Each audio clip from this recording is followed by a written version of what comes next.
श्री कृष्ण कहते हैं, आज के जमाने का कड़वा सच। पहला, परिवार से सगा आपका अपना कोई नहीं हो सकता। दूसरा, गरीब का हर कोई दोस्त नहीं हो सकता।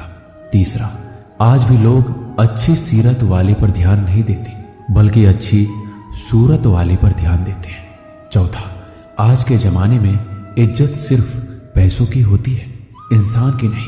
पांचवा, किसी का सच जानकर अगर आपने उसे उसकी सच्चाई से अवगत करा दिया तो वही आपका दुश्मन हो जाएगा। श्री कृष्ण कहते हैं, अगर इंसान खुद की गलतियों को अपने उंगलियों पर गिनने लगे तो दूसरों की जिंदगी में उंगली करने का वक्त ही नहीं मिलेगा।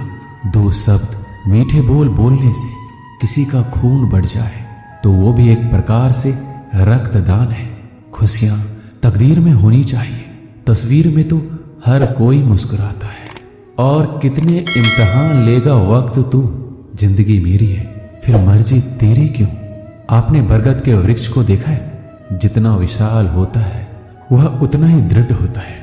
पतझड़ में वो सूख जाते हैं परंतु दुर्बल नहीं होते, टूटकर गिरते नहीं हैं। और उसके विपरीत दलदल में उपजे वृक्षों को देखिए, वो दिखने में तो बड़े होते हैं, पतझड़ आए या तूफान हमेशा हरे भरे रहते हैं परंतु इतने दुर्बल होते हैं, जलधरा के हल्के से वेग से वो गिर जाते हैं। परंतु ऐसा क्यों होता है? इसका कारण है जड़ें। जिसकी जड़ें दृढ़ भूमि में है वो हर चक्रवात, हर ऋतुओं को सह लेता है। जिसकी जड़ें दलदल में है वो स्वयं की जड़ों को दुर्बल बना लेता है। कुछ ऐसा ही मनुष्य भी होता है जो अधर्म, कुकर्म और असत्य की धरा पर उपजा है। वो समय की एक मार भी नहीं सह पाता। और जो मनुष्य धर्म की धरा पर उपजा है वो हर समस्या से अविचलित हो जाता है। अब आप पर निर्भर करता है कि आप क्या बनना चाहते हैं। श्री कृष्ण कहते हैं, जीवन में हर तूफान नुकसान करने नहीं आता, कुछ तूफान रास्ता साफ करने भी आते हैं। अच्छी तरह जानने के बाद ज्यादा देने वाला हमेशा से ठगा गया है, फिर चाहे वह प्रेम हो, साथ हो या विश्वास हो। कचरे के डिब्बे में पड़ी रोटियां ये राज बयान करती है कि पेट भरते ही इंसान अपनी औकात दिखाने लगता है। जिंदगी का बस एक ही उसूल है, यहां तुझे गिरना भी खुद है और संभलना भी खुद है। अच्छाई के पीछे कोई नहीं जाता, बुराई के पीछे सभी जाते हैं। शराब बेचने वाला कहीं नहीं जाता, दूध बेचने वाले को गली गली घूमना पड़ता है। हमारे जीवन में मित्र और शत्रु बहुत महत्व रखते हैं। यदि गंभीरता से सोचा जाए तो ऐसा कोई क्षण नहीं जब हम अपने मित्रों के बारे में ना सोचते हो या फिर अपने शत्रुओं के बारे में। हमारा हर कार्य या तो हमारे मित्रों के हित के लिए होता है या फिर हमारे शत्रुओं के अहित के लिए। हम हर स्थान या तो अपने मित्रों के साथ होते हैं या फिर अपने शत्रुओं के साथ। कोई नहीं चाहता कि उनका शत्रु प्रसन्न रहे। हर कोई अपने शत्रु को नष्ट कर देना चाहता है और ऐसा करने के लिए वो हर संभव प्रयास करता है। उसे आर्थिक, मानसिक और शारीरिक हानि पहुंचाने का प्रयास करता है। परंतु यदि मैं आज आपको ऐसा मंत्र सिखाऊं जिससे आप अपने शत्रु को सदा के लिए नष्ट कर दे तो वो मंत्र है मित्र बनाना। अपने सभी शत्रुओं को अपना मित्र बना लीजिए और आपके सभी शत्रु स्वयं ही समाप्त हो जाएंगे। श्री कृष्ण कहते हैं, किस मोड़ पे ले आई है ये जिंदगी, अपने ही घर जाने के लिए दूसरों से इजाजत लेनी पड़ती है। मोह में हम बुराइयां नहीं देख पाते और घृणा में हम अच्छाइयां नहीं देख पाते। मनुष्य खुद ईश्वर तक नहीं पहुंचता है बल्कि जब वो तैयार होता है तो ईश्वर खुद उसके पास आते हैं। जितना हो सके सरल और सच्चे बनने की कोशिश करें, स्मार्ट बनने की नहीं। हमें ईश्वर ने बनाया है कोई मशीन नहीं। लोगों को उतना ही इज्जत दो जितने में अपनी इज्जत कम ना हो।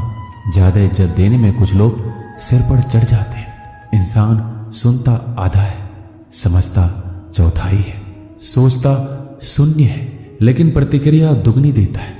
शब्दकोश में मिलता नहीं अर्थ है, इंसान को समझने में इंसान ही असमर्थ है। सबसे ज्यादा नफरतों का सामना सच बोलने वालों को और लोगों की भलाई करने वालों को ही करना पड़ता है। हम दिए इसलिए प्रज्वलित करते हैं ताकि अंधकार को मिटा सके। अब आप कहेंगे इसमें कौन सी बड़ी बात है, परंतु इसमें महत्वपूर्ण बात समझने के लिए ये है, दिया प्रकाश प्रज्वलित कर रहा है, अंधकार नहीं, क्योंकि अंधकार को मिटाने के लिए प्रकाश का अस्त्र तो उठाना ही पड़ता है। बुराई को बुराई से नहीं, अच्छाई से जीता जाता है। अन्याय को अन्याय से नहीं, न्याय से लड़ा जाता है। क्रोध को क्रोध से नहीं, क्षमा का साथ लेना होता है। ठीक उसी प्रकार एक लोहा लोहे को काटता है, परंतु एक ठंडा लोहा ही गर्म लोहे को काट सकता है। इसलिए यदि आपको अपने जीवन में विजय होना है तो अपने शस्त्रों को, अपने अस्त्रों को सोच समझकर उठाइए, क्योंकि यह अनुचित सोच परिणाम पर भारी प्रभाव डाल सकती है। श्री कृष्ण कहते हैं, जरूरी नहीं कि जिनमें सांसें नहीं वही मुर्दा है, जिनमें इंसानियत नहीं वह भी तो मुर्दा है। कुछ लोग अपनी जिंदगी उन लोगों के लिए खराब कर लेते हैं जिन्हें उनकी कोई फिक्र ही नहीं होती है। सबक तो बहुत सिखाया है तूने ये जिंदगी, शुक्रिया तेरा कि किसी का दिल दुखाना नहीं सिखाया। कितनी जल्दी दूर हो जाते हैं वो लोग जिन्हें हम जिंदगी समझकर कभी खोना नहीं चाहते। अपने आप को ऐसा बना लो कि कोई तुम्हारे साथ हो या ना हो, तुम्हें किसी चीज का गम ना हो। मैं कल को तलाशता रहा दिन भर, और शाम होते होते मेरा आज भी डूब गया। मदद सबकी वही करता है जिसका दिल सच्चा होता है, वरना लालची इंसान तो अपने माँ बाप को भी भूल जाता है।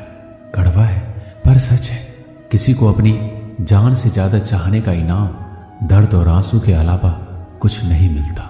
जब आप किसी पौधे को जड़ से उखाड़ते हैं तो पौधों को उखाड़ना या काटना ना केवल एक अपराध है अपितु पाप भी है। तो ऐसा करने की क्या आवश्यकता पड़ गई, क्योंकि कई बार विनाश ही सृजन तक पहुंचाता है। यदि नया भवन बनाना हो तो पुराने भवन को गिराना पड़ता है। व्यवस्था को परिवर्तित करने के लिए क्रांति लानी पड़ती है। और उसी प्रकार यदि किसी वृक्ष या किसी पौधे की जड़ों में घुन लग जाए या उसका मूल सड़ जाए तो उसे जड़ से उखाड़ देना ही सही होता है, ताकि उस फल पर नए पौधे उपज सके।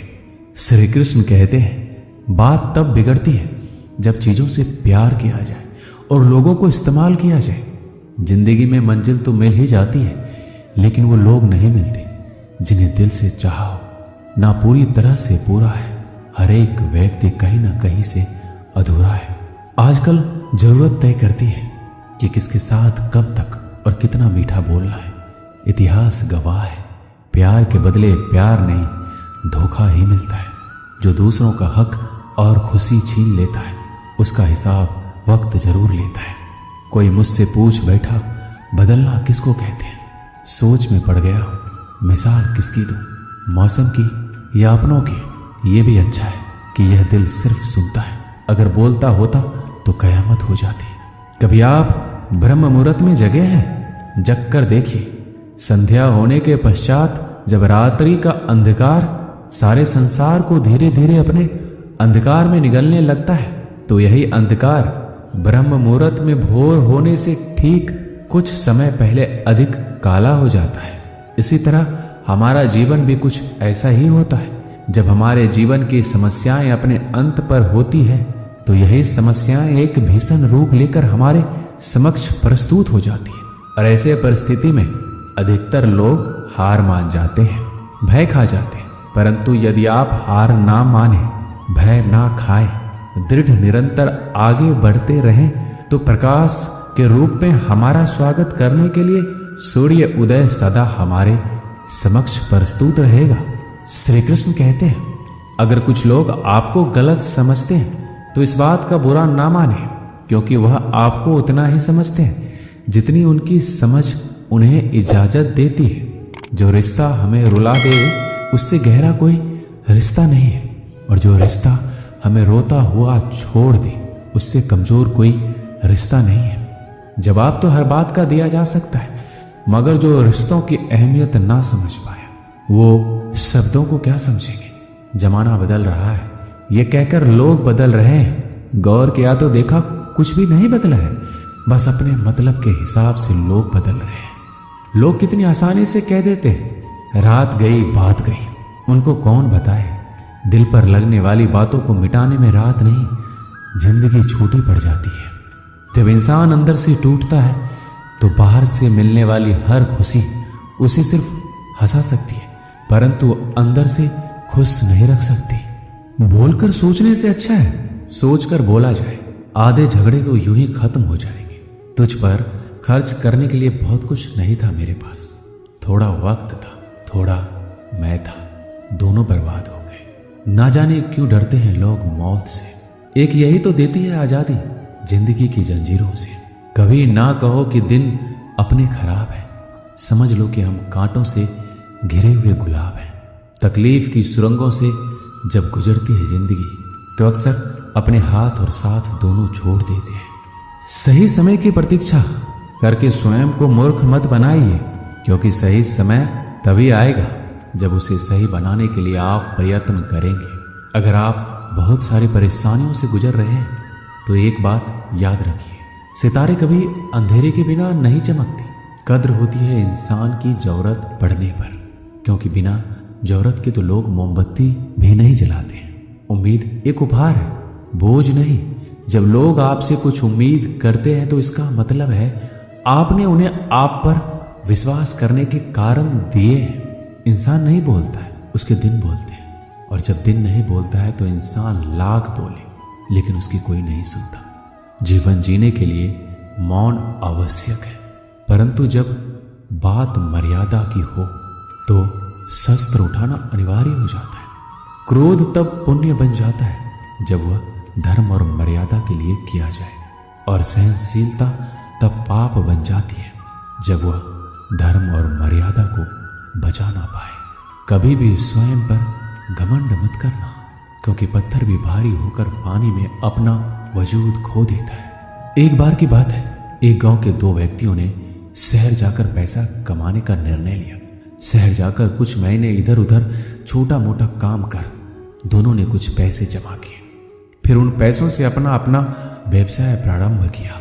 दोनों का व्यवसाय चल पड़ा। 2 साल में ही दोनों ने अच्छी खासी तरक्की कर ली। व्यवसाय को फलता फूलता देख पहले व्यक्ति ने सोचा कि अब तो मेरा काम चल पड़ा है, अब तो मैं तरक्की की सीढ़ियां चलता जाऊंगा। लेकिन उसकी सोच के विपरीत व्यापारिक उतार चढ़ाव के कारण उसे उस साल अत्यधिक घाटा हुआ। अब तक आसमान में उड़ रहा वह व्यक्ति यथार्थ के धरातल पर आ गिरा। वह उन कारणों को तलाशने लगा जिनकी वजह से उसका व्यापार बाजार की मार सह नहीं पाया। सबसे पहले उसने उस दूसरे व्यक्ति के व्यवसाय की स्थिति का पता लगाया जिसने उसके साथ ही व्यापार आरंभ किया था। वह यह जानकर हैरान रह गया कि उतार चढ़ाव और मंदी के दौर में भी उसका व्यवसाय मुनाफे में है। उसने तुरंत उसके पास जाकर इसका कारण जानने का निर्णय लिया। अगले ही दिन वह दूसरे व्यक्ति के पास पहुंचा। दूसरे व्यक्ति ने उसका खूब आदर सत्कार किया और उसके आने का कारण पूछा। तब पहला व्यक्ति बोला, दोस्त, इस वर्ष मेरा व्यवसाय बाजार की मार नहीं झेल पाया, बहुत घाटा झेलना पड़ा। तुम भी इसी व्यवसाय में हो, तुमने ऐसा क्या किया कि इस उतार चढ़ाव के दौर में भी तुमने मुनाफा कमाया है? यह सुनकर दूसरा व्यक्ति बोला, भाई मैं तो बस सीखता जा रहा हूं, अपनी गलती से भी और दूसरों की गलतियों से भी। जो समस्या सामने आती है उससे भी मैं सीख लेता हूँ, इसलिए जब दोबारा वैसी समस्या सामने आती है तो उसका सामना अच्छे से कर पाता हूँ और उस कारण मुझे नुकसान नहीं उठाना पड़ता। बस ये सीखने की प्रवृत्ति ही है जो मुझे जीवन में आगे बढ़ाती जा रही है। दूसरे व्यक्ति की बात सुनकर पहले व्यक्ति को अपनी भूल का एहसास हुआ। सफलता के मद में वो अति आत्मविश्वास से भर उठा था और सीखना छोड़ दिया था। वह यह प्रण कर वापस लौटा कि कभी सीखना नहीं छोड़ूंगा। उसके बाद उसने कभी पीछे मुड़कर नहीं देखा और तरक्की की सीढ़ियां चढ़ता चला गया। इस कहानी से यही सीख मिलती है, जीवन में कामयाब होना है तो इसे पाठशाला मानकर हर पल सीखते रहिए। यहाँ नित्य नए परिवर्तन और नए विकास होते रहते हैं। यदि हम स्वयं को सर्वज्ञाता समझने की भूल करेंगे तो जीवन की दौड़ में पिछड़ जाएंगे, क्योंकि इस दौड़ में जीतता वही है जो लगातार दौड़ता रहता है। जिसने दौड़ना छोड़ दिया उसकी हार निश्चित है। इसलिए सीखने की ललक खुद में बनाए रखिए, फिर कोई बदलाव, कोई उतार चढ़ाव आपको आगे बढ़ने से नहीं रोक सकता। दोस्तों, इस वीडियो में बस इतना ही। मिलते हैं अगले वीडियो में। अपना ख्याल रखिएगा। जय श्री कृष्णा।